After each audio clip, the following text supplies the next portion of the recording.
उन समस्याओं के लिए जो है उसको काम समाधान के लिए कार्रवाई करूंगा, ऐसा उनका आश्वासन है। धन्यवाद।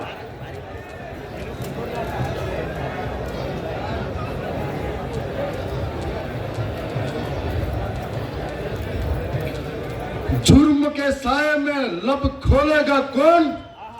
यदि मैं ही चुप रहा तो बोलेगा कौन?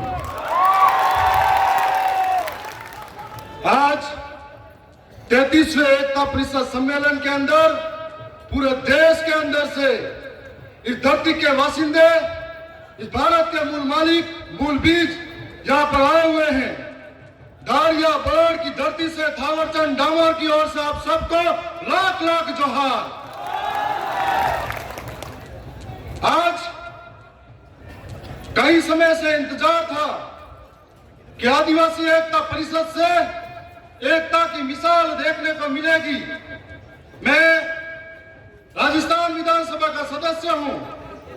हमेशा जल जंगल जमीन जिसकी लड़ाई हम सब लड़ रहे हैं, और इस जल जंगल जमीन को यह आदिवासी भगवान मानता है, इनको पूजता है।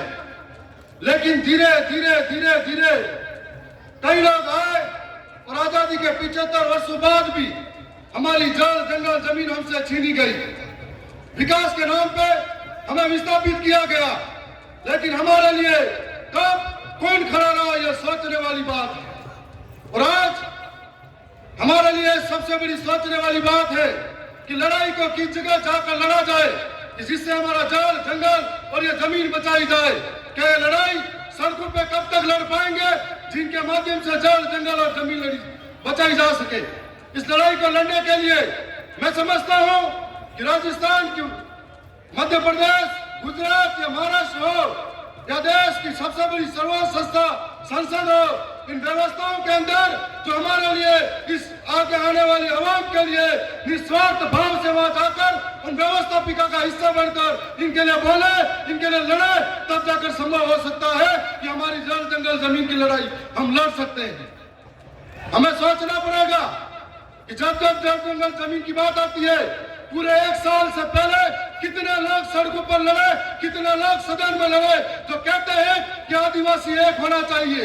हमें सोचना पड़ेगा कि जल जंगल जमीन की लड़ाई हो, कितने आदिवासी आज उस लड़ाई को लड़ते हुए जेलों में है, और उनके लिए कितने लोग लड़े, कितने लोगों ने आवाज बुलंद की, यह भी हमको सोचना पड़ेगा। हमको सोचना पड़ेगा कि यह गैर आदिवासी द्वारा राजनीतिक षड्यंत्र के साथ में कितने आदिवासियों को जेलों में ठूसा गया, उसको भी सोचना पड़ेगा। हमसे पहले हमारे यहाँ पर जनजाति अध्यक्ष जी बोल रहे थे, मैं उनकी बातों को गौर से सहमति जता रहा था और सोच रहा था, यार ये सरकारें एक पेड़ मां के नाम जब नारा देती है तो मेरे मन में आती है कि ये सरकारें क्यों न हंसते हुए अभ्यारण्य को राजस्थान के नाम करने से बचा लेनी चाहिए। तो मेरे मन में सवाल आता है, और आज मैं उम्मीद करता हूं कि जनजाति सलाहकार समिति के हमारे अध्यक्ष हैं, मैं एक उम्मीद करता हूं कि जब तक हमारे लोग ट्राइबल एडवाइजर कमेटी के अंदर अध्यक्ष नहीं बनेंगे, तब तक हमारे अंदर हमारे लोगों के लिए विकास की भावना पैदा नहीं होगी। आज जो महाराष्ट्र, मध्य प्रदेश, गुजरात और राजस्थान का हिस्सा है, इनके अंदर ऐसे लोग जो ट्राइबल एडवाइजर काउंसिल के अंदर अध्यक्ष बन के बैठे हैं, जिनको मालूम नहीं है कि आदिवासियों की संस्कृति क्या है, इनकी परंपरा क्या है, इनके रीति रिवाज क्या है। यदि उनको नहीं पता है तो कैसे वो संभव होगा कि आदिवासियों के ऊपर आदिवासियों की सुरक्षा की नीतियां लागू कर पाएंगे। और ट्राइबल एडवाइजर कमेटी के साथ साथ ट्राइबल सब प्लान एरिया के अंदर जो करोड़ों का बजट आता है, यदि वो आदिवासियों के अंदर खर्च नहीं होगा तो कैसे संभव होगा? आदिवासियों का कुपोषण रुकेगा, आदिवासियों का विस्थापन रुकेगा, आदिवासियों के जल जंगल जमीन रुकेंगे। इसके लिए आज हम लोग 4 राज्यों से आए। हमसे पहले विधायक जी एक बोले थे गुजरात से, हमको बिल प्रदेश चाहिए। मैं भी कहता हूं, यदि बिल प्रदेश होगा तो ऐसे जो रेस में दौड़ने वाले घोड़े नहीं, रेस में दौड़ने वाले घोड़े निकलेंगे, बारातों में नाचने वाले घोड़े नहीं निकलेंगे। और इसके लिए हमें वो बिल चाहिए जो जिस समाज के सर्टिफिकेट से आगे बढ़कर जाता है, उस समाज के लिए हक हुकूक की बात को और हक हुकूक की बात को चाहे सरकारें कौन सी भी हो, उनके अंदर हाथ से हाथ मिलाकर बोले, न कि सत्ता के साथ में हाथ से हाथ कर बोले। और ऐसे ही हमें सोचना पड़ेगा कि हमारी लड़ाई को अंत तक कौन ले जा सकता है। आज पिछले 1 साल के अंदर हमें दुख होता है कि कितने आदिवासी जेलों के अंदर हैं। आज हमारे यहाँ पर जो अध्यक्ष महोदय आए हैं, हम उनसे उम्मीद करते हैं कि जितने भी आदिवासी जेलों के अंदर है, जो राजनीतिक षड्यंत्र से हो, उन्हें बाहर निकालने का प्रयास किया जाए ताकि वो जंगल की लड़ाई, जमीन की लड़ाई लड़ सके। और उम्मीद करता हूं कि 1931 के अंदर जो आदिवासी को सेपरेट धर्म कॉलम कोड मिला था, जिसकी बात हम सुबह से कर रहे हैं कि हमारी संस्कृति अलग है, हमारी परंपरा अलग है, हमारी बोली भाषा अलग है। यदि 1931 के अंदर वो धर्म कॉलम कोड मिला था, 1961 में आकर हमारा बदल दिया गया, अब हमारी पहचान बिगड़ गई। इसलिए वो जातिगत धर्म कॉलम कोड आदिवासी को सेपरेट पढ़े मिलना चाहिए। इसका प्रयास भी आज इस मंच से होना चाहिए। हम तो यही कहना चाहते हैं कि मेहनत से उठे हैं, मेहनत का दर्द जानते हैं, आसमान से ज्यादा इस समाज की कद्र जानते हैं, इसलिए उसके लिए लड़ते हैं और बोलते हैं। जब बात आती है मध्य प्रदेश के अंदर लड़ाई की, जब बात आती है गुजरात के अंदर आदिवासियों की, बात आती है देश के किसी कोने पे आदिवासियों की, जब बात आती है तो सरकारों के सामने ऐसे लड़ पड़ते हैं जैसे हमको लगता है कि हमारे शरीर के किसी हिस्से पर चोट पहुंचाई गई है, और आंख में आंख मिलाकर बोलते हैं।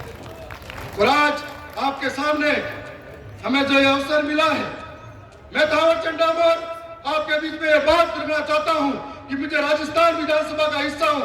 जब आदिवासियों के जुल्म पर बात आई, जब आदिवासियों के अत्याचार पर बात आई, जब किसी के शोषण की बात आई, तो सबसे पहले अब मैं आगे खड़ा मिलूंगा, आपसे वादा करके जा रहा हूं। जब राजस्थान की विधानसभा में राजस्थान की कोई सी भी सरकार हो, उससे आंख मिलाकर बात करने की बारी आई तो छाती ठोकर टेबल बजाकर आपके हक की बात लड़ने के लिए तैयार करूंगा। मैं आपसे यही कहना चाहूंगा कि हम बोलते हैं एक तीर एक कमान, आदिवासी एक समान, तो ये आदिवासी एक समान जब आदिवासियों की बारी आती है लड़ने की, तब क्यों बिखर जाते हैं, तब क्यों दुश्मनों के खेमों में नजर आते हैं। और ऐसा कहते हैं कि हम जल जंगल की लड़ाई लड़ते लड़ते अब कौन सी लड़ाई लड़ने लगे, और मध्य प्रदेश के अंदर तो ऐसा लगता है कि जल जंगल की लड़ाई लड़ते लड़ते वर्चस्व की लड़ाई लड़ने लगे हो। और आज मुझे लगता है कि जल जंगल की लड़ाई के साथ साथ में ये जो बोला बाला आदिवासी है, हमको आगे करता है, हमको बड़ा बनाता है, और हम उसके बाद में मंच पर जाकर बड़े हो जाते हैं, और हम हमारे विरोधी खेमे के साथ में जाकर अपना हाथ मिला लेते हैं, और आदिवासी ठगा महसूस करने लगता है। अब हमको ये सोचना पड़ेगा कि कौन हमारे सुख में काम आएगा, कौन हमारे दुख में लड़ेगा, कौन हमारे अधिकारों की बात करेगा, कौन हमारे लिए लड़ने के लिए तैयार खड़ा है, उसकी पहचान करनी पड़ेगी। आदिवासी बोलने से आदिवासी के अंदर वो भावना आने वाली बात नहीं। मैं पुनः बहुत बहुत धन्यवाद करता हूं।